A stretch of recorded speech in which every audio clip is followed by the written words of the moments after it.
los aportes de las neurociencias y la incidencia de las emociones en el aprendizaje. Las emociones. Para Darío de León, las emociones son respuestas psicofisiológicas, cognitivas y conductuales que resultan de la evaluación de una situación específica que afectan significativamente al individuo. Las emociones son procesos dinámicos que involucran múltiples componentes, incluyendo la percepción, la evaluación, la experiencia subjetiva y la expresión conductual. Este enfoque integral considera tanto los aspectos biológicos como los contextuales y sociales de las emociones, destacando su papel adaptativo en la interacción del individuo en su entorno. Para Domingo Gallego y Belkis González, las emociones son procesos complejos que incluyen componentes subjetivos, fisiológicos y conductuales, que se desencadenan en respuesta a estímulos internos o externos. Las emociones cumplen una función adaptativa, ayudando a los individuos a responder de manera adecuada a su entorno y a sus propias necesidades motivacionales. Esta definición destaca la naturaleza multifacética de las emociones, implicando tanto la experiencia interna como las relaciones observables y los cambios fisiológicos que acompañan a las emociones. Por otro lado, para Vizquerra, las emociones son un estado complejo del organismo que se caracteriza por una excitación o perturbación que predispone a una respuesta organizada.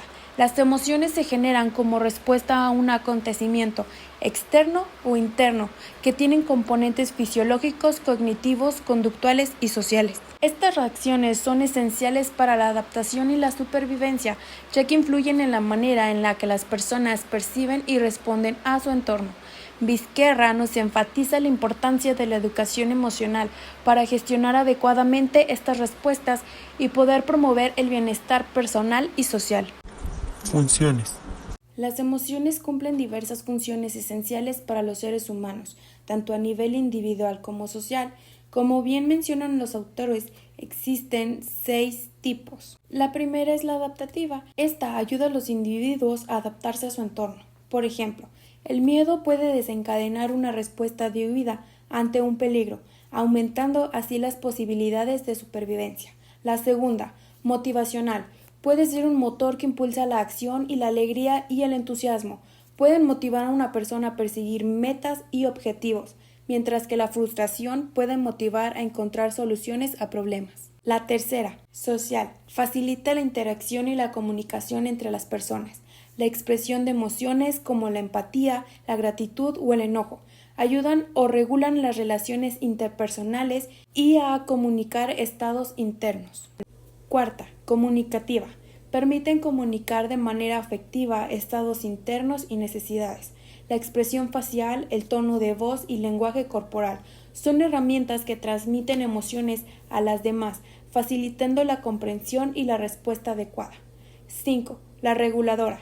Regula los procesos internos del organismo. Por ejemplo, la tristeza puede llevar a una persona a retirarse y reflexionar, promoviendo la autoevaluación y el ajuste emocional. Sexta, cognitiva. Influye en los procesos cognitivos como la atención, la memoria y la toma de decisiones. Por ejemplo, las experiencias emocionales intensas suelen ser más recordadas y pueden guiar futuras decisiones. Estas funciones subrayan la importancia de las emociones en la vida diaria, destacando su papel en la adaptación, la motivación, las relaciones sociales y la regularización interna. Estructura de las emociones. La estructura de las emociones es un concepto complejo que se refiere a los componentes y procesos involucrados en la experiencia emocional. Esta estructura puede desglosarse en varios elementos clave. Por ejemplo, el componente cognitivo. De este se derivan 2. El primero, la evaluación o la valoración. Las emociones surgen a partir de la interpretación y valoración de eventos, situaciones o estímulos. Esta evaluación puede ser consciente o inconsciente y determinar la naturaleza de la emoción experimentada, ya sea positiva, negativa o neutra.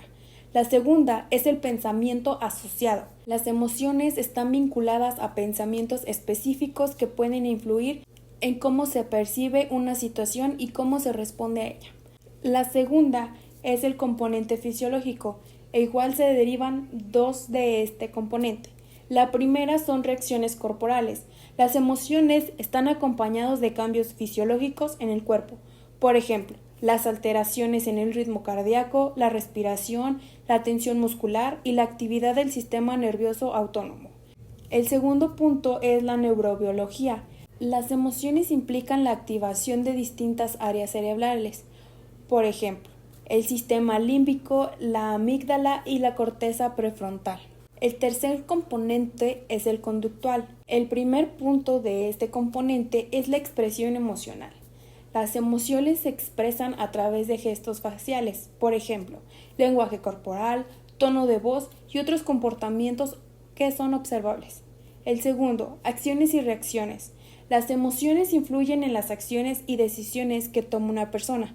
Ejemplo, el miedo puede llevar a la evitación de un peligro, mientras que la ira puede llevar a la confrontación. El cuarto componente es el experiencial. Este componente también se desglosa por dos apartados, la experiencia subjetiva y la sensación interna.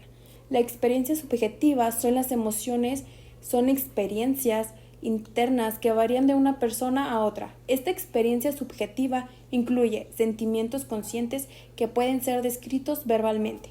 Por otro lado, la sensación interna es la forma en que una emoción se siente en el cuerpo. Por ejemplo, como mariposas en el estómago cuando se está nervioso o una sensación de pesadez cuando se está triste.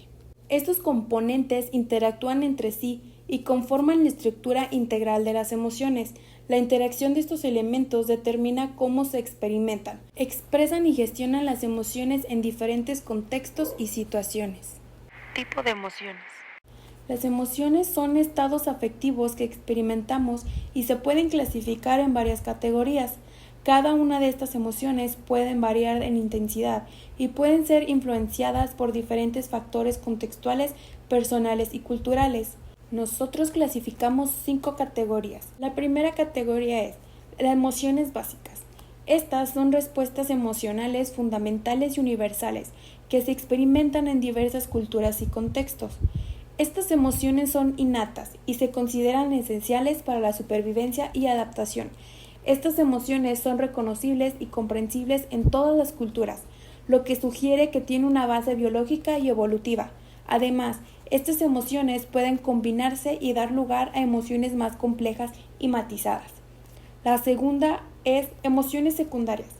Estas son más complejas, que suelen derivar de una combinación de emociones básicas y se desarrollan a medida de que una persona madura adquiere más experiencia social y cognitiva. Estas emociones son más complejas porque a menudo están influenciadas por el contexto social, las experiencias pasadas y las normas culturales. A medida que una persona madura y su entendimiento social y emocional se desarrolla, su capacidad para experimentar y expresar estas emociones secundarias, estas se van ampliando. La tercera, emociones positivas. Estos son estados afectivos que aportan bienestar y satisfacción a quienes las experimentan. Estas emociones no solo mejoran el estado de ánimo, sino que también pueden tener beneficios para la salud física y mental. Estas emociones no solo mejoran el bienestar subjetivo, sino que también pueden tener efectos beneficiosos, por ejemplo, en la resiliencia emocional y la calidad de las relaciones interpersonales. La cuarta son las emociones negativas. Estos son estados afectivos que pueden causar malestar, incomodidad o incluso sufrimiento. Aunque a menudo se perciben como indeseables, estas emociones cumplen funciones importantes en nuestra adaptación y supervivencia. Estas emociones, aunque incómodas, son una parte natural de la experiencia humana y pueden ofrecer oportunidades para el crecimiento personal y la adaptación si se gestionan de manera saludable. La quinta son las emociones complejas. Estas son combinaciones de emociones básicas que se desarrollan a partir de experiencias y contextos más elaborados. Es decir, estas emociones suelen ser más matizadas y pueden implicar respuestas cognitivas y sociales sofisticadas. Estas emociones reflejan la riqueza de la experiencia humana y cómo nuestras emociones pueden ser influenciadas por una amplia variedad de factores sociales, culturales y personales. Son esenciales para entender el comportamiento humano y las interacciones sociales. Indicadores de observación para conocer las emociones. En el siguiente apartado veremos los indicadores, esto con el fin de conocer las emociones que expresan tanto niños como niñas dentro del aula y en el hogar. Estas se pueden utilizar en una variedad de indicadores de observación. Estos indicadores pueden ser tanto verbales como no verbales y deben ser específicamente detallados para captar una amplia gama de emociones. Por ejemplo, el primer indicador es el no verbal. Estos derivan tres: la expresión facial, el lenguaje corporal y el comportamiento. Las emociones que podemos ver aquí son alegría, tristeza, miedo, ira e incluso asco y sorpresa. El segundo es el indicador verbal. Solamente tenemos dos. Es el tono de voz y el contenido del lenguaje. Igual, las emociones que podemos notar es la alegría, la tristeza, miedo, ira, asco y sorpresa. El tercer indicador es el contextual. En este se derivan dos. El primero, las situaciones específicas en el aula son reacciones durante actividades grupales, respuestas a las correcciones de errores e interacción con compañeros y maestros. En el hogar son las reacciones a la rutina diaria, interacción con familiares, respuestas a órdenes o peticiones. La segunda es la frecuencia e intensidad. En esta podemos hacer la observación de la frecuencia de ciertos comportamientos o expresiones emocionales. Así podemos hacer la evaluación de la intensidad de las emociones manifestadas. Bien, haciendo uso de estos indicadores, tanto maestros como padres de familia, podemos obtener una comprensión más profunda de las emociones que llegan a experimentar y nos expresan los niños en diversos entornos, lo que nos permitirá a nosotros una mejor respuesta a las necesidades emocionales y su desarrollo. Gestos de rechazo de alimentos, objetos o situaciones. En caso de sorpresa, son ojos y boca abiertos, ceja levantada, movimientos rápidos, cambios repentinos de postura, reacciones rápidas y espontáneas y muchas preguntas curiosas. Desarrollo emocional. Se refiere al proceso mediante el cual las personas adquieren la capacidad de experimentar, expresar y manejar sus emociones, así como comprender y responder a las emociones de los demás. Las emociones mal controladas y los sentimientos negativos tienden a determinar el funcionamiento intelectual. En cambio, las emociones positivas, fuertes y las debidamente controladas favorecen una actividad cognitiva superior, dada la enorme importancia de las emociones de la vida del niño. Los adultos tienen una gran responsabilidad de ayudarlo a conocer sus propias emociones, ser más sensibles a las emociones de la gente, encontrar la manera de controlar las emociones que experimenta. Las verdaderas emociones no aparecen sino semanas más tarde, cuando los procesos cognitivos alcanzan un nivel que permite interpretar lo que se experimenta. Pese a esos puntos de vista antagónicos, los investigadores coinciden en que durante el primer año de vida el bebé experimenta varias emociones. Sin embargo, no manifiesta todas las que tendrá a lo largo de su existencia, sino que un número y su complejidad aumentarán con los años. La maduración emocional se ajusta a secuencias evolutivas tan prescindibles como las relacionadas con el desarrollo físico y lingüístico. Cuando un niño de 1 a 2 años o un preescolar se enojan, su ira es terrible, pero cuando se alegran, la alegría los desborda. Estas reacciones emocionales se alteran rápidamente. Entre los 5 y 6 años de edad pueden haber más de un sentimiento a la vez, con tal de que provengan del mismo grupo de emociones. Así, un preescolar puede decir que le da gusto y le emociona la idea de asistir a una fiesta de cumpleaños, pero puede decir que a la fiesta le produce alegría y nerviosismo al mismo tiempo, pues sabe que son sentimientos antagónicos debido a cosas diferentes.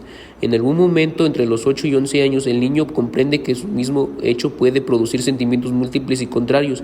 En esta fase podría confesar que el hecho de quedarse solo en casa le ocasiona terror y orgullo al mismo tiempo. En un principio le parece que ambas emociones ocurren en forma consecutiva, no simultánea, es decir, no coexisten, sino que una reemplaza a la otra. Por tanto, es posible estar contento y triste ante un mismo hecho, pero no al mismo tiempo. Entre los 10 y 12 años de edad, el niño reconoce que puede experimentar dos sentimientos muy distintos ante el mismo objeto o situación. Es la primera vez que se percata de emociones mixtas. Al inicio, la mezcla causa confusión y entonces expresa ansiedad, sufre porque sus emociones están peleándose. Se requiere una mayor madurez y experiencia para sortear la situación. Solo ya bien entrada la adolescencia es posible hacerlo en forma bastante satisfactoria. Antes de los 3 años de edad, tanto los infantes como los niños que empiezan a caminar no muestran mucho interés por interpretar las emociones de los demás. A ello contribuyen su poca experiencia y su vocabulario reducido. De los 3 a los 5 años de edad, el preescolar cada día identifica con mayor exactitud las emociones positivas y negativas de la gente. Para ello utiliza principalmente las expresiones faciales y el tono de voz. Su evolución se basa más en eso que en el contexto de la situación. Los años de primaria. En esta etapa el niño combina información física, situacional e histórica para entender e interpretar las emociones. Gracias a su mayor madurez y experiencia, sabe que un niño está triste porque se le rompió el juguete o porque su perro se extravió, no simplemente porque está llorando. También descubre que los sentimientos de este mismo niño podrían tocarse en alegría en caso de que su juguete fuese reparado o la mascota regresara a casa. Mientras el niño está conociendo mejor las emociones, también adquiere una mayor capacidad de regular lo que siente. En otras palabras, poco a poco aprende a manejar sus emociones para no dejarse abrumar totalmente por ellas e interactuar con otros con mayor eficacia. El control se logra aplicando el conocimiento de las emociones en situaciones reales que pueden causar disgusto, frustración o vergüenza. Inclusive las emociones positivas exigen control. Confianza frente a desconfianza. Es la primera etapa y ocurre durante la infancia. El conflicto emocional consiste entonces en si los niños adquieren seguridad en sí mismos y confianza en el mundo o si se ven dominados por la indefensión, la incertidumbre y el recelo. Autonomía frente a vergüenza y duda. En algún momento durante el segundo año de vida, el niño que ha logrado un gran sentido de confianza empieza a romper con absoluta dependencia de la infancia, haciendo valer su punto de vista y su voluntad. ¿En qué consiste la lucha en esta etapa? En determinar que si el niño concluye un sentido de independencia y autodirección o con profundas dudas sobre su valor personal. El niño autónomo hace que pueda para sí. El niño dependiente duda de la capacidad de controlar su mundo o su persona, volviéndose demasiado dependiente. Los niños que adquieren un sentido dominante de vergüenza y duda son quienes han tenido pocas oportunidades de explorar, de hacer las cosas sin ayuda, de experimentar con objetos o tomar decisiones. Iniciativa frente a culpa. Durante el 4º o 5º año de vida, el niño adquiere un nuevo sentido de energía. En esta etapa, el conflicto emocional consiste en si la energía se utiliza en forma constructiva, si es apropiada por los demás o si improductiva y rechazada. A lo largo del periodo preescolar y durante los primeros años de primaria, el niño experimenta iniciativa y culpa al poner en práctica planes e ideas, tratar de dominar destrezas nuevas y de alcanzar otras metas, intentar recabar información diferente, explorar ideas mediante la fantasía, experimentar las sensaciones de su cuerpo, idear cómo mantener su conducta dentro de los límites considerados aceptables por la sociedad. Lo complace su creciente competencia y encuentra la manera de canalizar su energía de un mundo constructivo. Aprende a cooperar mejor y a aceptar la ayuda de la gente. También sabe que puede trabajar por lo que desea sin poner en riesgo su idea de una conducta correcta. En cambio, el niño cuyos esfuerzos no cumplen sus propias expectativas o con las del adulto adquieren un sentido de culpa. Laborosidad frente a inferioridad. La 4ª etapa del desarrollo emocional abarca la niñez intermedia, aproximadamente de los 6 a los 12 años de edad. En ella al niño interesa producir cosas y realizar actividades de adulto. También empieza a interesarle más unirse a otras para hacer cosas y contribuir a la sociedad en general. El problema esencial consiste en si al final de la etapa se siente competente y apto o si piensa que sus esfuerzos son en vano. Si bien todo niño pasa por momentos de sentimientos de incapacidad para determinar lo que propone, algunos experimentan una sensación penetrante de fracaso. Esto ocurre cuando los adultos, sus compañeros o los estándares escolares superan claramente su capacidad o cuando tienen una idea poco realista de sus posibilidades. Aparece un fuerte sentido de inferioridad cuando el niño cree que el dominio vale solo en áreas fuera de su alcance. Proporción de emociones positivas y negativas que el niño suele externar. Algunos niños son más optimistas, otros son más neutrales y otros están más deprimidos gran parte del tiempo. Aunque experimentamos varias emociones en un día, todos presentamos cierto patrón que determina la eficacia para controlar los elementos desencadenantes. Proporción de emociones positivas y negativas que el niño suele externar. Los niños tienen ciertas formas de reaccionar en diversas situaciones. Intensidad con el niño expresa sus emociones. Aunque dos niños emitan una reacción parecida ante una situación, la intensidad de la reacción puede variar. Duración de los estados emocionales. Algunos niños se aferran más tiempo a su estado emocional que otros. grado en que las emociones primarias o mixtas dominan la reacción emocional del niño. Todos los niños dominan una expresión más compleja de sus emociones al ir madurando. Sin embargo, algunos continúan externando las emociones primarias con mayor frecuencia, otros muestran una combinación más intrincada de sentimientos. Rapidez con que se activan las emociones del niño. Algunos externan de inmediato una reacción emocional, otros tardan mucho más en hacerlo. Desde el primer año de vida, las mujeres sonríen y lloran más que los varones. Además, al conversar emplean más palabras relacionadas con las emociones e interpretan más lo que sienten los otros. Estas tendencias se mantienen a lo largo de la adolescencia. Si bien la biología cumple una función importante en las diferencias de género, según los investigadores, muchas de las variaciones se enseñan y se modelan directamente en los primeros días de vida. Estos resultados revelan que el adulto ha de prestar mucha atención a la manera de interactuar con ambos, si quiere que todos los niños se sientan cómodos con sus emociones y las manejen debidamente.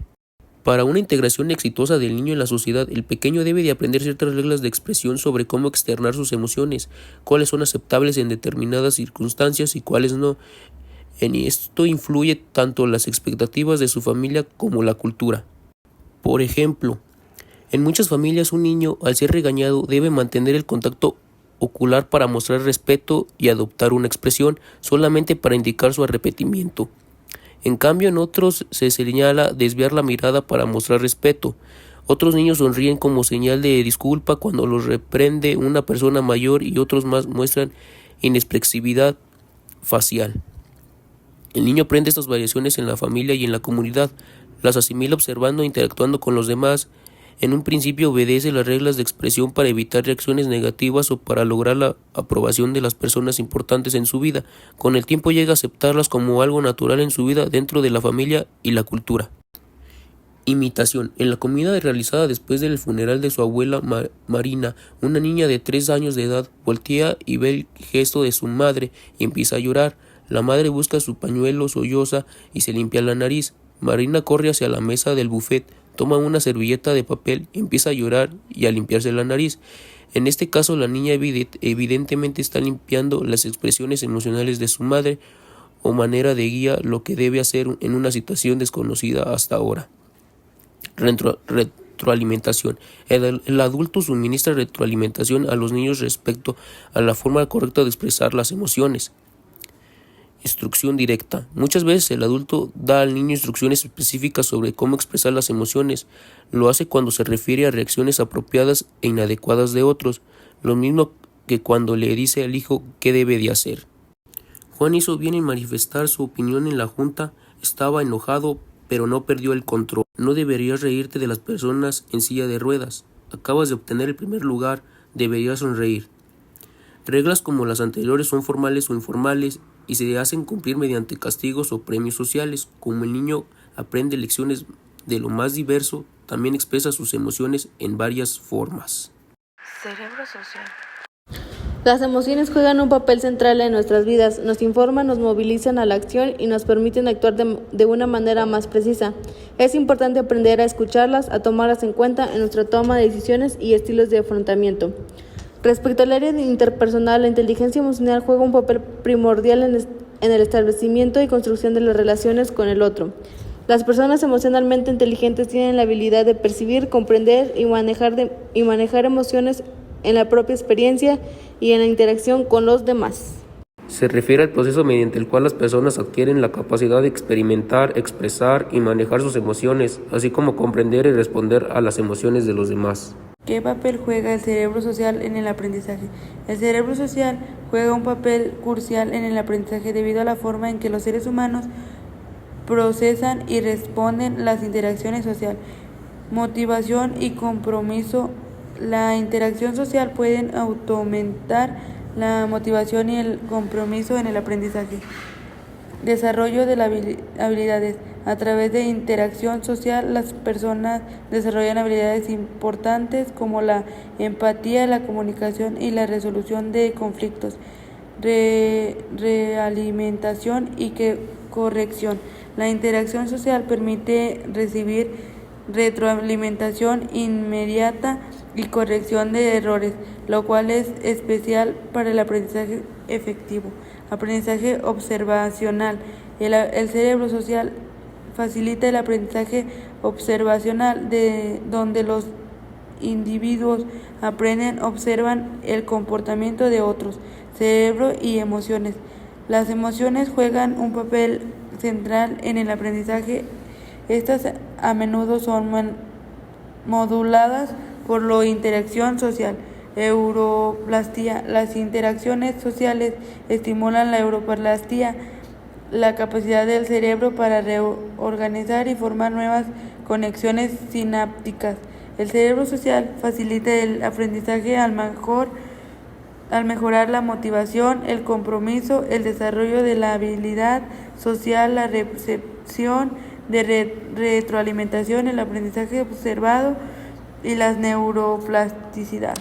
La cognición social es el campo de la psicología que se ocupa de cómo las personas procesan, almacenan y aplican información sobre otras personas y sobre situaciones sociales. Involucran el estudio de cómo percibimos, interpretamos y recordamos la información sobre los individuos y los grupos sociales.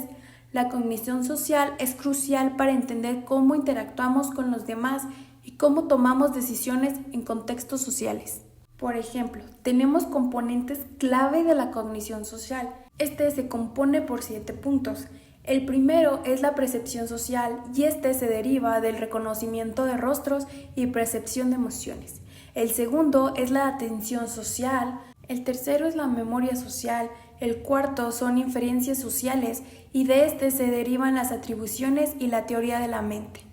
Las 5 son actitudes y juicios. 6. Estereotipos y prejuicios. Y 7. Procesos de toma de decisiones sociales. La relación en el aula juega un papel crucial, influyendo en diversas áreas del aprendizaje y la interacción entre estudiante y maestro. Por ejemplo, la interacción entre estudiantes. Estas son formas de amistades, resolución de conflictos y trabajo en equipo.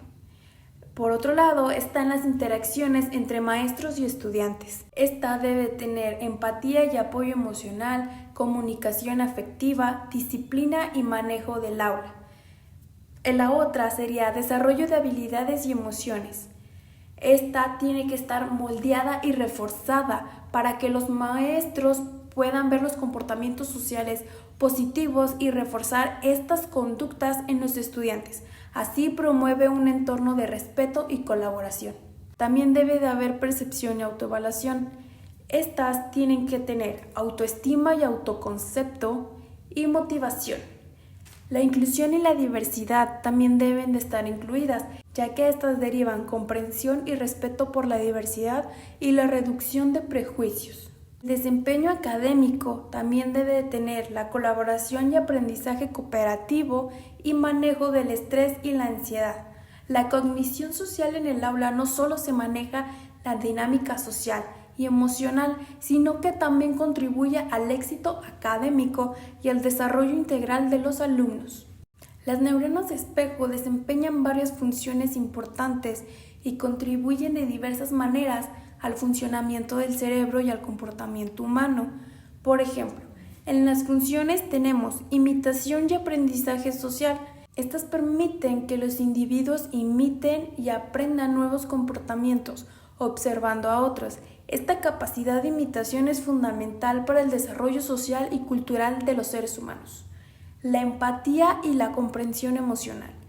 Estas implican la capacidad de sentir empatía y comprender las emociones y experiencias de los demás, al activarse tanto al realizar una acción como al observarla en otros, facilitando la capacidad de adaptar la perspectiva de los demás.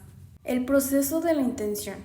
Esta no solo responde a la acción observada, sino que también ayuda a discernir en la intención detrás de la acción. Esta capacidad comprende las motivaciones y emociones de los demás. Es esencial para las interacciones sociales efectivas. El aprendizaje por observación. Son importantes para el aprendizaje por observación, donde los individuos pueden adquirir nuevos conocimientos y habilidades simplemente viendo o realizando una acción. Comunicación no verbal. Esta contribuye al procesamiento de señales no verbales, como experiencias faciales y gestos, así ayudando a interpretar las intenciones y emociones de los demás durante la comunicación interpersonal.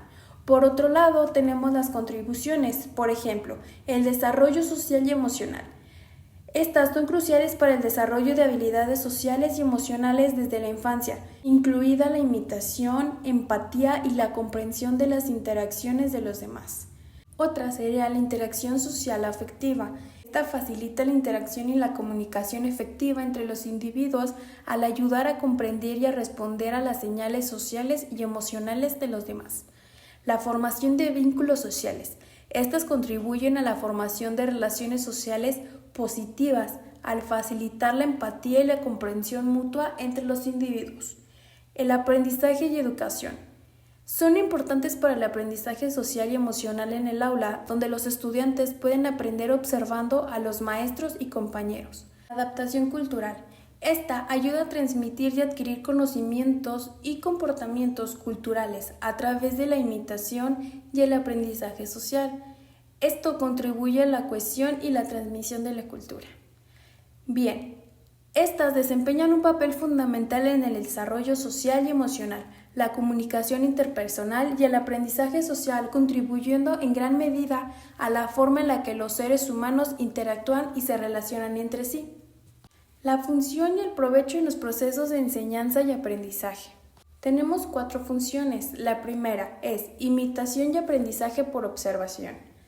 Estas permiten que los estudiantes imiten acciones y comportamientos de maestros y compañeros al observarlos en el aula. La segunda, empatía y comprensión interpersonal. Esta se activa al realizar una acción como al observarla en otros. Ayuda a los estudiantes a comprender y a sentir empatía por experiencias y emociones de sus compañeros y maestros. La tercera, moldeado de comportamiento. Los maestros podemos aprovechar las neuronas espejo para moldear comportamientos positivos y habilidades sociales, esto fomentando la imitación y el aprendizaje en los estudiantes. 4. Refuerzo de la comunicación no verbal. Estas contribuyen al proceso de señales no verbales, como expresiones faciales y gestos, lo que nos facilita la interpretación de las emociones y las interacciones durante comunicaciones interpersonales en el aula. Bien, los provechos que tenemos son 6. El primero, la facilitación del aprendizaje activo. En esta hay observaciones de acción y comportamientos en el aula activa de las neuronas espejo, lo que puede mejorar la retención y comprensión de la información por parte de los estudiantes. El desarrollo de habilidades sociales y emocionales. El segundo es el desarrollo de habilidades sociales y emocionales. El tercero, modelado de habilidades cognitivas y motoras. El 4 es la promoción de la diversidad y la inclusión. 5. Mejora del clima y dinámica del aula. Y la facilitación de feedback y la retroalimentación. Bien, en resumen, las neuronas espejo ofrecen una base neurobiológica para entender cómo los estudiantes pueden aprender observando a otros en el aula y cómo los maestros podemos aprovechar este proceso para promover un aprendizaje más efectivo y una interacción social muchísimo más positiva. Inteligencia emocional, competencias emocionales y educación emocional. Inteligencia emocional. Según Levy y Mayer, la inteligencia emocional consiste en la habilidad para manejar los sentimientos, emociones, discriminar entre ellos y utilizan estos conocimientos para dirigir los propios pensamientos y acciones. Mayer y Salaviel y curso la definición como la habilidad para percibir con precisión valores, expresar emociones, la habilidad de acceder y generar sentimientos cuando facilitan pensamientos, la habilidad de comprender las emociones y el conocimiento emocional y la habilidad para regular las emociones para promover crecimientos emocionales e intelectual. ¿Cuáles son y en qué consisten las competencias emocionales? Conciencia emocional, capacidad para tomar conciencia de las propias emociones y de las de los demás. Regulación emocional, capacidad para manejar las emociones de forma apropiada. Autonomía emocional, conjunto de características relacionadas con la autoestima personal como autoestima, automotivación, autoeficacia. Competencia social, capacidad para mantener buena relación con los demás, dominar habilidades sociales, ser asertivo, competencia para la vida y el bienestar, capacidad para adaptar comportamientos adecuados para afrontar los desafíos de la vida. Fundamentos de la educación emocional. Movimientos de renovación pedagógica, counseling y psicoterapia, teoría de las emociones, teoría de la inteligencia múltiple, movimientos de habilidades sociales, educación moral, inteligencia emocional, investigación sobre bienestar, sujetos y psicológicos positivos. Objetivo de la educación emocional: adquirir conocimientos de las propias emociones de los demás, desarrollar habilidades para regular las emociones, prevenir efectos nocivos de emociones negativas, desarrollar la habilidad de automotivarse y adaptar una actividad positiva.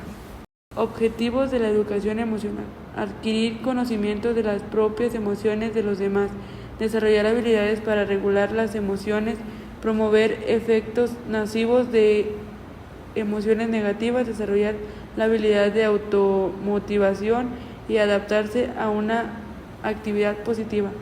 Contenidos de la educación emocional: marco conceptual de las emociones, desarrollo de competencias emocionales, conciencia, regulación, autoconocimiento social para la vida y el bienestar, integración de la dimensión ética y moral, adaptabilizaciones prácticas, comunicaciones, regulación de conflictos, prevención, bienestar, incidencias en el aprendizaje.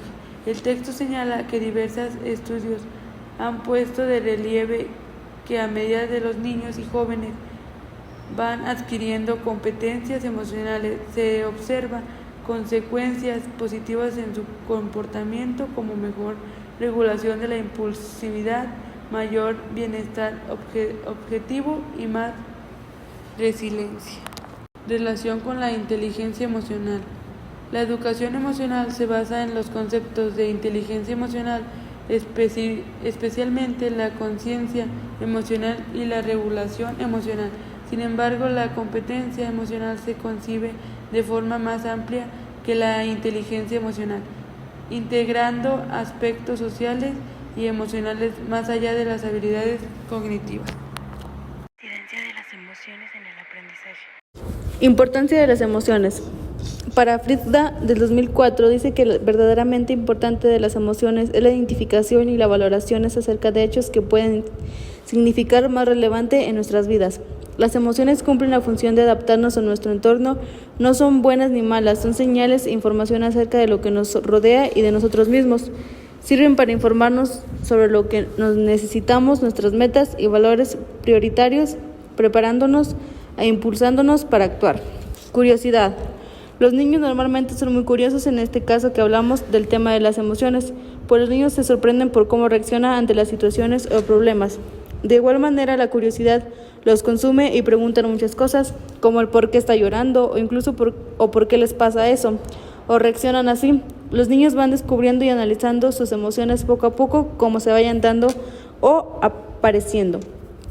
Atención y memoria de los aprendizajes. Para el aprendizaje se queda en los niños se puede usar diferentes herramientas, como enseñar los contenidos con juegos o cosas que a los niños les parezcan interesantes. ¿Qué puede hacer él, la docente, en el aula? Lo que puede hacer él o ella, docente, que se está utilizando las diferentes herramientas que existen, como los materiales didácticos, como una pequeña clase didáctica a las emociones. Preguntar a los niños cómo se sienten en diversas situaciones o problemas. Y conforme a lo que contestaron, explicarles que está bien tener emociones fuertes o no tan fuertes, en otras palabras, ser muy sensible o no serlo. Acciones con el fin de atender los diferentes comportamientos para generar aprendizajes significativos. Hay muchas maneras de dejar aprendizajes significativos a los niños, como por medio de videos interactivos, actividades con mucho movimiento. Lo más frecuente que se usan son los que se mencionaron anteriormente, pues estas actividades o videos llaman la atención de los niños teniendo como reacción. Recuerden que lo aprendieron mientras se divirtieron.